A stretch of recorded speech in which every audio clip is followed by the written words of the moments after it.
Hi there, Janet Fritz here for Galaxy Girl Creations. Welcome to my channel. Welcome to another day of Color Craze.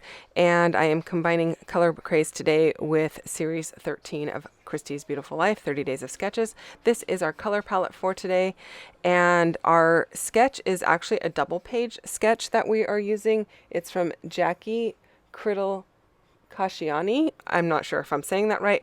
I'm going to be using just the left-hand portion of this sketch. And I'm going to have a band around the center of my layout like she does, and then I'm going to go with a diagonal for my embellishments just like she does. I have 3 photos instead of 2, and I'm going to keep those a little more centrally located. They're still a little bit to the right, but not so much as hers, and that is totally okay. That's what these sketches are for. They're to give you inspiration, provide you a jumping off point. You don't have to use them in their entirety unless you want to. Both options work well, and hopefully they help you get started. If you're looking for more inspiration using these sketches, check the playlist that I have linked down below, and you can see how all of the creators have used this sketch for today. My 3 photos are of my daughter and my niece. These are, I think, from 2008 or 2009. I don't know, maybe 2010, somewhere around in there. The late 2000 decade, somewhere in there.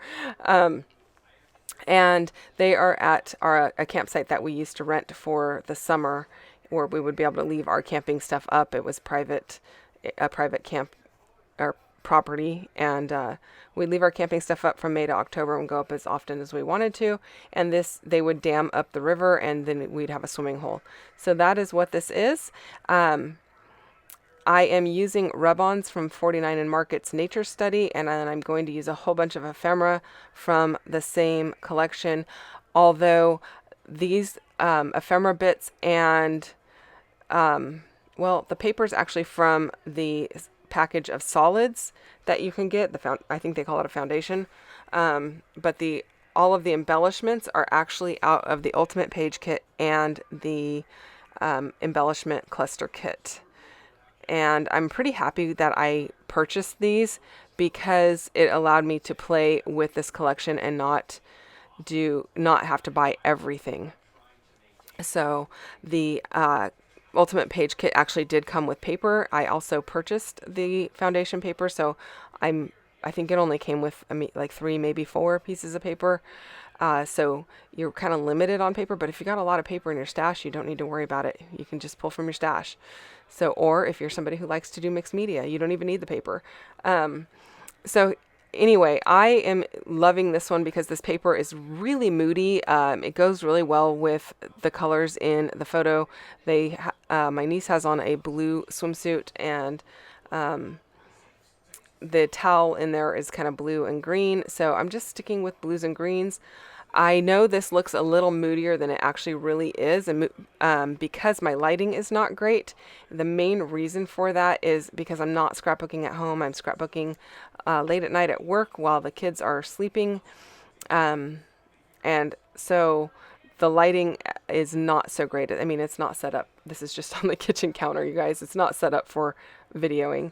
So, and that is why I'm a little off camera as well. I tend to work really close to my body, and I need to remember that, especially for these kind of videos, because I can't get the entire counter in frame and everything is kind of far away from me. So I apologize that I'm a bit off camera, but hopefully you still get a good idea of what I'm doing in this layout. So I am just using some foam that I had extra that I had already punched a bunch of letters out of, and I'm using that to pop underneath my photos because those frames that I just put down are chipboard, and that's going to add dimension to my layout.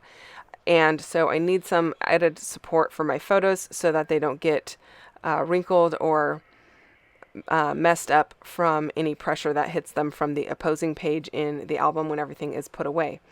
I really, really do like the diagonal with these frames. I wasn't really sure what I was going to do with frames. They are not something that I use super frequently because I do find them a little bit harder to use, but I really like this, and so I'm super happy with the way it's coming out so far. I'm just using my liquid glue Nuvo Deluxe adhesive to adhere everything down. The foam that I'm using is just the craft foam from Walmart in the kids like crafting area. It is adhesive backed on one side. The other side you just add liquid glue to. And the blue pieces there that have the black on them, that's black cardstock that has already been stuck to the adhesive side, where I have die cut my own letters and made like my own little thickers out of. So that was just a little leftover piece, and it happened to be in my caddy that I keep at work for just these types of occasions. So I'm just adding some foam, like I said, making sure it has a little support. And then I'm going to trim these frames off that are going off the edge. I really liked that I actually had the two smaller photos at the bottom because it gave me a little bit of flexibility as to where my frames would go, and so they would span all the way across from right to left going down. If I had just had the one photo, I might not have been able to span that distance, but given I could move the bottom photos a little bit left or a little bit right to make it work, it was just worked out like, I don't know, it was just a happy accident, I guess. I'm pulling out a few pieces of the leaves from this nature study collection. I also pulled out a chipboard piece that I have underneath the photograph.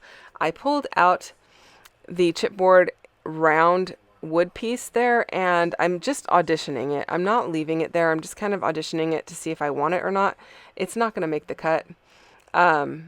But I do that quite often, where I just set pieces on there to kind of see how I like them, and see if I come across something better later. And I definitely felt like it was kind of taking up more of the real estate than I wanted. And I know that butterfly is huge and it takes up a lot of real estate, but it's a little darker and it doesn't just like draw your eye straight to it like that wood round did. And I really wanted my photos to be more of the star than that wood round. So I kind of wanted to build using smaller elements that weren't quite so bold. So I did like these mushrooms and a postage stamp looking piece down in the bottom left hand corner. I think that's super cute. I'm thinking about putting a tab up here in the upper right hand corner. I think it says wander on it or something to that effect. When I get home, I will probably put a couple of staples in it if that stays there, because I think that would look really cute. And I am just building up my cluster to the right of the photos to have some small sprigs coming out. And I do realize I've covered up a lot of the rub-ons that I've put in the background, but you still can see them.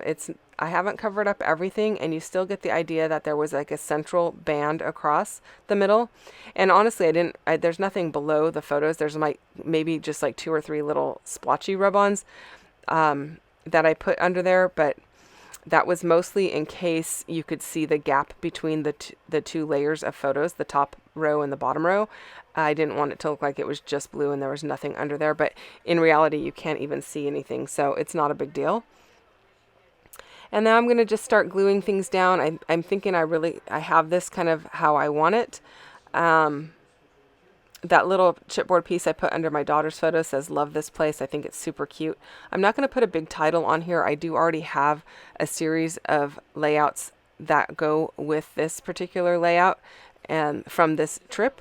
And so I think that the titles on those are going to work just fine. I don't feel like I need to add a title to this one.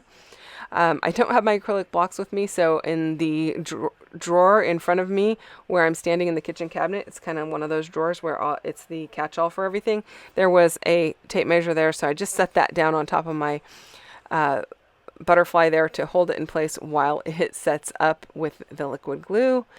And I'm going to leave that little tab to the right-hand side so that I can do just a tiny bit of journaling there. I have really small handwriting when I want to, so I feel like I can fit just enough in there. I don't need to write a ton. I could also add a little bit of extra journaling in that upper right hand frame that I'm going to kind of leave a little more empty. And so I think I don't need to add an actual journaling spot to this. The other option is to write just below the photographs, and I think that would work as well if I needed more space, but really I don't think I need a ton of space, so it's going to work out okay. I did off camera go back and add a little bit of white splatter just to brighten things up a little. And that is it, you guys. I hope you enjoyed this video. Don't forget to go check out what MK is doing on her channel for Color Craze. She is using the same inspiration that I am using, so you can get a little bit more inspiration using that palette. Thank you so much for watching and spending time with me. Any questions or comments, you can leave those down below in the comments section, and I will respond as quickly as I can. Again, thanks for watching. I'll see you real soon. Bye-bye.